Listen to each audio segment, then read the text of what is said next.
The frequency of bone, the static meridian. My name's Arthur. I work as a systems diagnostic technician for a private aerospace firm. My office is a reinforced concrete bunker at the base of a 30-meter satellite dish, tucked away in a lunar landscape of scrub brush and caliche, about 90 miles outside of Roswell. It's a job of silence and data. My routine is simple. Monitor the signal-to-noise ratio, check the cooling systems for the receivers, and log the celestial coordinates. Out here, the night sky isn't a view, it's a physical presence. The stars are so bright they feel heavy, and the silence of the desert is so absolute you can hear the blood rushing in your own ears. 3 nights ago, the meridian shifted. I was sitting in front of my monitors, the blue light reflecting off my coffee mug, when the signal-to-noise ratio flatlined. It didn't drop. It went perfectly, unnaturally smooth. No background radiation. No cosmic hiss, just a dead digital void. Then, the temperature in the bunker began to plummet. I'm not talking about a draft. I mean a deep, synthetic cold that smelled of sterilized metal and ozone. The kind of cold that feels like it's pulling the heat directly out of your bone marrow. I checked the external cameras. The desert was bathed in a pale, fluorescent silver. At first, I thought it was a flare from a nearby testing range, but the light was steady. It didn't flicker. It sat on the horizon like a dead eye. I stepped out onto the concrete pad to check the dish's hydraulic lines. The air was thick, pressurized. I could feel the hair on my arms standing up, vibrating in time with a low-frequency hum that seemed to be coming from the ground beneath my boots. I looked toward the perimeter fence, about 50 yards away. Something was standing there. It was thin, impossibly thin. It stood about 4.5 feet tall, its skin a dull, matte gray that didn't reflect the moonlight it absorbed it. It had no clothes, no hair, no visible ears. Its limbs were long and spindly, the joints looking like they were made of delicate glass. It didn't move like a person. It didn't even breathe. It just existed. Wah! I raised my flashlight and clicked it on. The beam hit the figure. It had a large, bulbous head that looked too heavy for its slender neck. And then it turned toward me. It didn't have eyes. It had 2 vast, almond-shaped voids of polished obsidian. They weren't just black. They were a total absence of light. Looking into them felt like falling into a well that had no bottom. I didn't hear a voice. I felt a thought. It wasn't my thought. It was a cold, clinical observation that manifested in the back of my skull like a needle.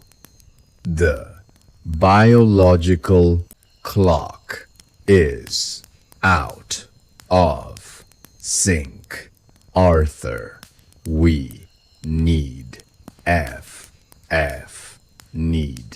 need F to recalibrate the marrow.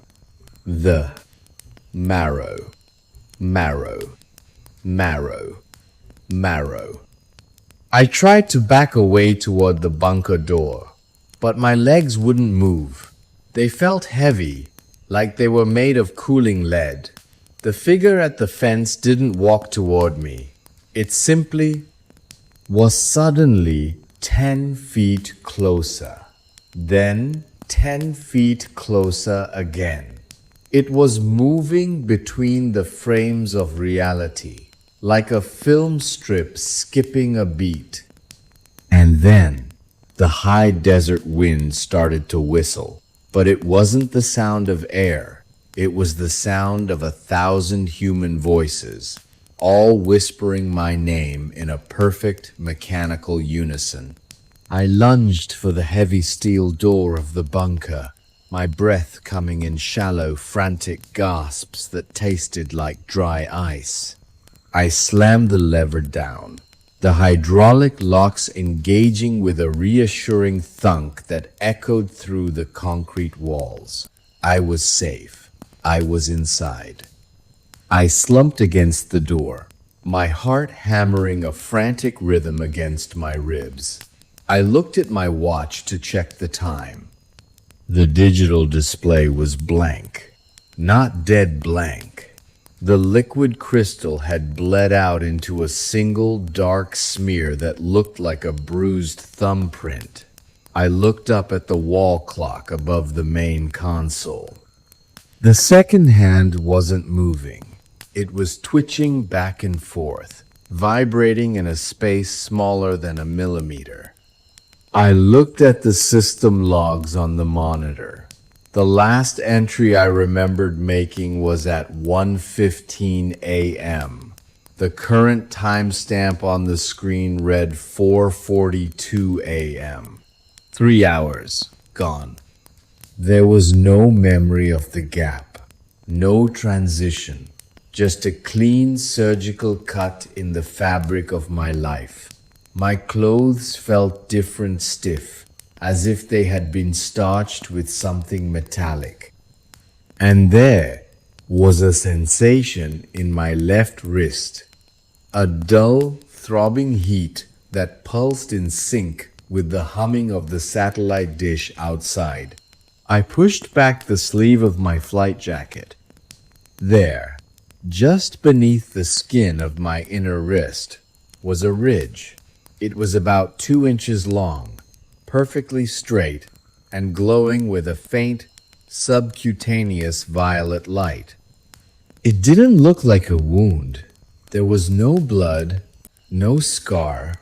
It looked like a piece of hardware had been grown directly into my anatomy. I touched it. The moment my finger made contact with the ridge, a sound erupted inside my head. It wasn't a noise. It was a data stream, a high-speed burst of binary code and dissonant frequencies that made my teeth ache. Images flashed behind my eyes cold. Sterile rooms with curved walls. Instruments made of light and the face. The gray, skinny Bob. He was sitting in the corner of my bunker. I didn't hear him move. I didn't see the door open. He was just there, perched on my swivel chair, with his spindly limbs folded like a praying mantis. His skin looked like wet slate in the blue light of the monitors. Those obsidian eyes were fixed on me, and this time I could see the subtle ripples beneath the surface of his eyes, like a liquid lens adjusting its focus. The extraction was successful. Arthur, the voice vibrated in my skull, bypassing my ears entirely. We, DF, mapped resonance of your fear. It is a very stable frequency. He reached out a hand. The fingers were long, tapering into fine, needle-like points. He didn't point at me. He pointed at the monitors. The screens changed. They weren't showing satellite data anymore. They were showing my own nervous system, a glowing, golden map of my nerves, my brain, and my marrow. And crawling through that map were hundreds of tiny violet sparks identical to the ridge in my wrist. You are a receiver. Now, Arthur, we have turned your bones into an antenna. I tried to scream, but my jaw felt like it was fused shut. I looked at the external camera feed on the secondary monitor. The desert was gone. There was no scrub brush, no perimeter fence, no stars. Outside the bunker door, there was only a vast, endless corridor of white light and the sound of 1,000 hearts beating in perfect, terrifying unison. The air in the bunker didn't just feel cold anymore. It felt thin, as if the oxygen were being rationed by a computer.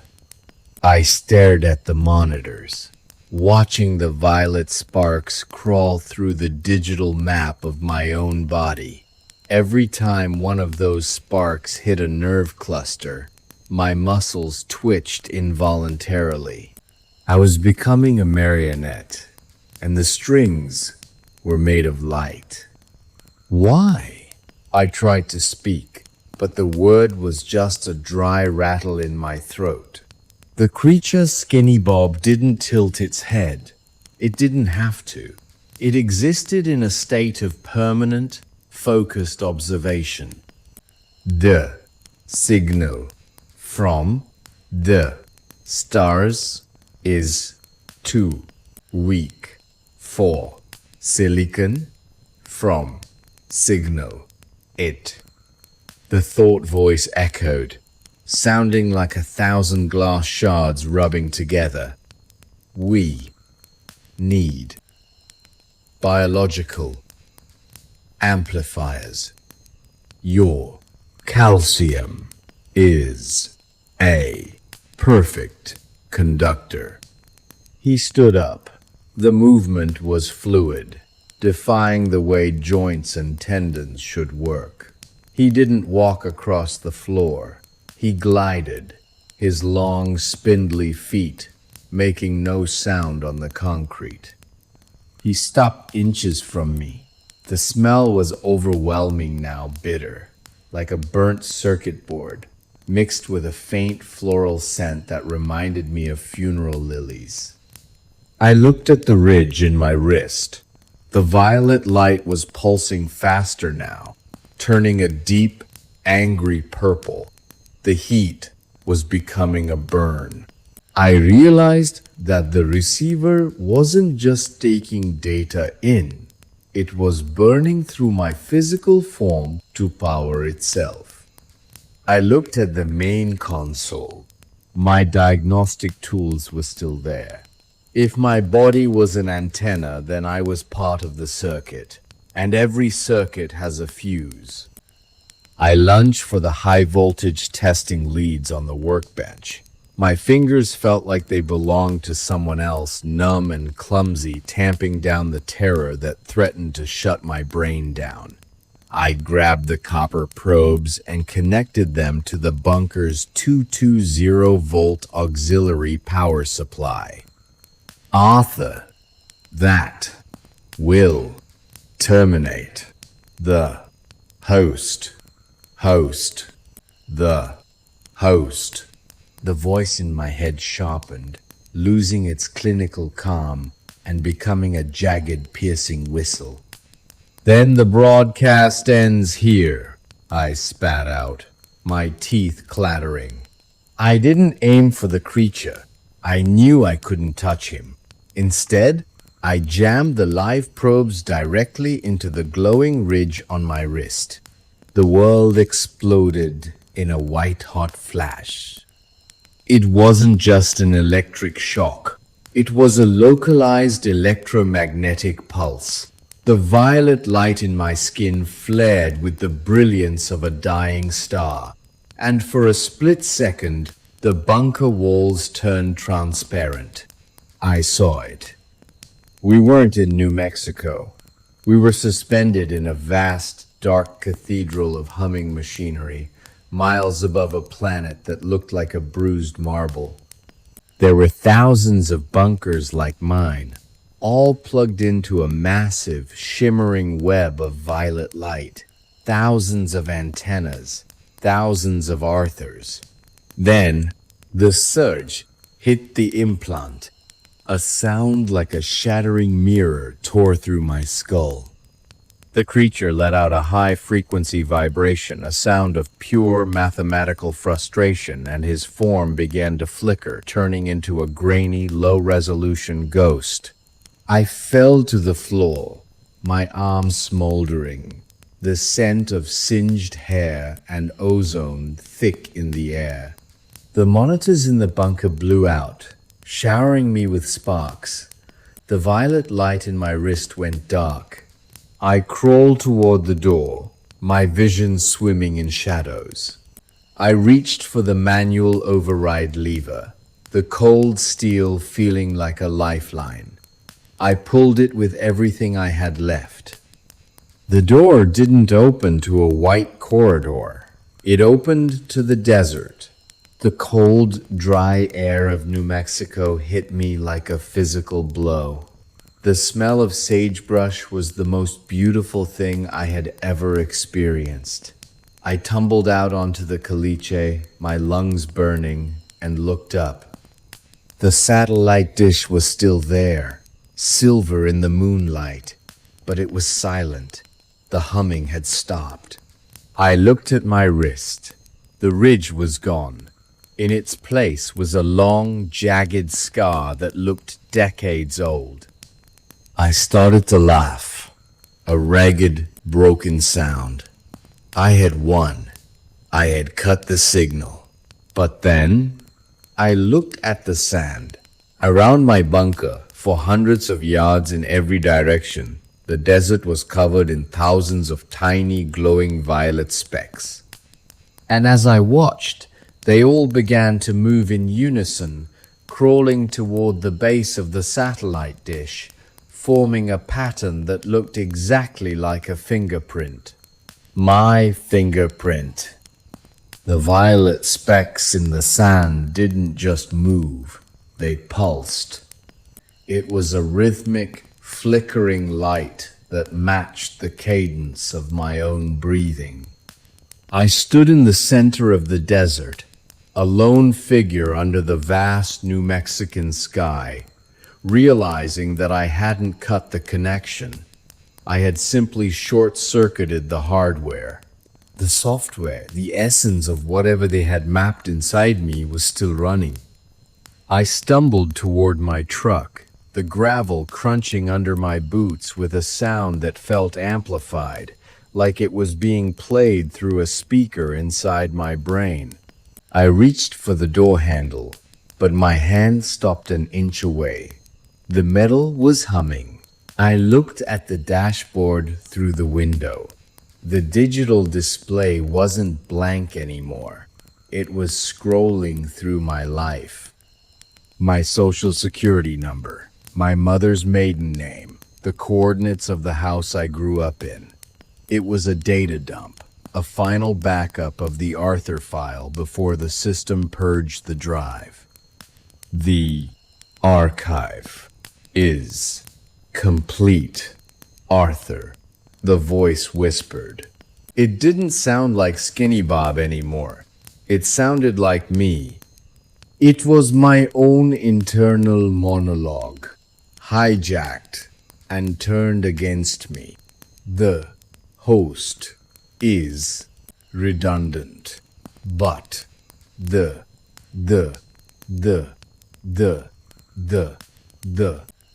signal is immortal.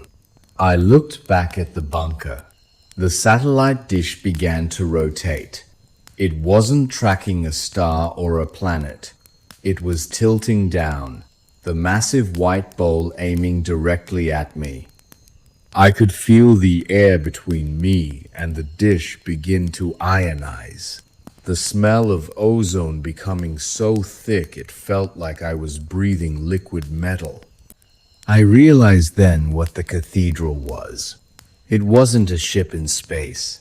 It was a layer of reality just a fraction of a millimeter away from ours. We weren't being taken to another planet.